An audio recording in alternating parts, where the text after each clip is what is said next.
लालची सौतेली माँ की कहानी। एक व्यक्ति था, उसकी पत्नी का देहांत प्रसव के दौरान ही हो गया था, परंतु किसी तरह बच्चा हो गया था।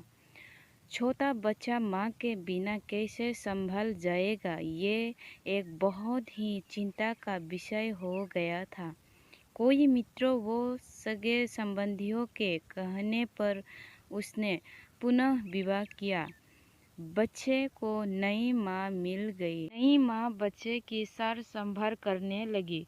बच्चे को भी लगा जैसे कि उसकी माँ फिर से मिल गई। कुछ ही वर्षों में उस युवती को भी एक पुत्र हुआ और उसका ध्यान अपने नए बच्चे पर अधिक रहने लगा। धीरे धीरे उसकी दृष्टि में दोष आने लगा और वो पक्षपात से ग्रसित हो गए। अब उसे लगने लगा कि इस घर का वारिस तो बड़ा लड़का है और संपत्ति पर भी अधिक हक इसी लड़के का है। उसे अपने पुत्र के भविष्य की बहुत चिंता रहने लगी। अपने पति को समझा बुझा के राजी किया और बड़े लड़के की पढ़ाई लिखाई सब चुरवा दी और घर के नौकर को भी हटा दिया तथा सब काम उसे लड़के से कराने लगी। बच्चे के ऊपर बहुत बड़ी विपदा आ पड़ी। वो अभी दूसरी कक्षा में ही था और दुनियादारी कुछ नहीं जानता था। उसे यही लगता था माँ ने सही किया होगा। घर का सारा काम करते करते उसका पूरा दिन बीत जाता था। धीरे धीरे माँ ने उसे समझा दिया कि उसका असली कार्य अपने छोटे भाई की सेवा ही है और उसका छोटा भाई ही असली मालिक है। बच्चे ने माँ की आज्ञा मान ली और सदा ही अपने भाई की सेवा संभाल में तत्पर रहने लगा। अब वो बड़े लड़के को जरा जरा सी गलती होने पर डांटने मारने भी लगी थी, ताकि उस पर एक भय बना रहे। वो कोई अच्छे से अच्छे काम भी करता तो उसकी सौतेली माँ उसे बिल्कुल बेकार बताती, लेकिन फिर भी बालक के मन में माता के लिए प्यार ही उभरता। वो उसे सौतेली नहीं मान पाता था। उस औरत ने घर के पूजा पाठ का जिम्मा भी उसी बच्चे को दे रखा था। अंत उस बालक की बुद्धि धीरे धीरे आध्यात्मिक होने लगी। जैसे जैसे वो बड़ा होने लगा उसे सच्चाई समझ में आने लगी, लेकिन वो अपना सब दुख भगवान से ही कहकर संतोष कर लेता था और उसका सारा दुख समाप्त हो जाता था। पिता से वो बहुत प्रीति करता था और जानता था कि पिता उसकी स्थिति से बहुत दुखित रहते हैं, लेकिन वो उसे हमेशा माँ की बड़ाई ही करता था। पिता का होना ही उसके लिए बहुत था, परंतु उसके पिता भी एक बीमारी में चल बसे और वो बिल्कुल अकेला हो गया। बस भगवान ही उसके रह गए। समय बीतने लगा और दोनों बच्चे बड़े हो गए। अब घर का सारा अधिकार सौतेली माँ के हाथ में था। योजना के अनुसार बड़े बच्चे की शादी उस औरत ने बहुत ही गरीब घर में वो अनपढ़ औरत से करी तथा अपने पुत्र की बहुत बड़े घर में वो पढ़ी लिखी युवती से करी। उसने बड़े लड़के को नौकरों वाले घर में से एक घर दे दिया और उसकी पत्नी को भी बता दिया कि उसका असली कार्य मालकिन यानी छोटी बहू की सेवा करना ही है।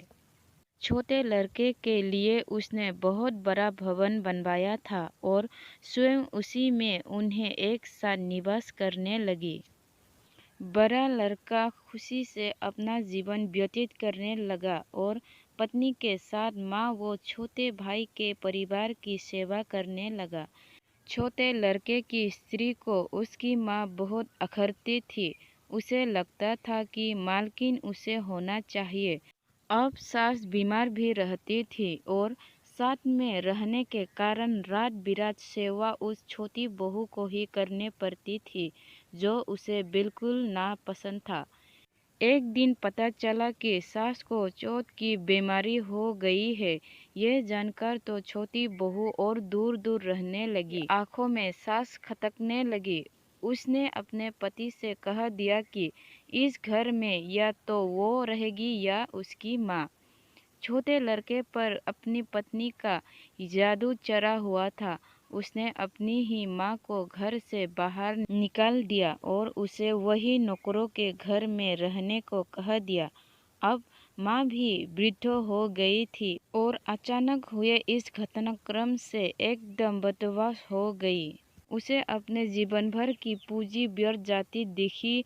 वो तो अपने इस बेटे के ऊपर पूरी तरह निर्भर थी।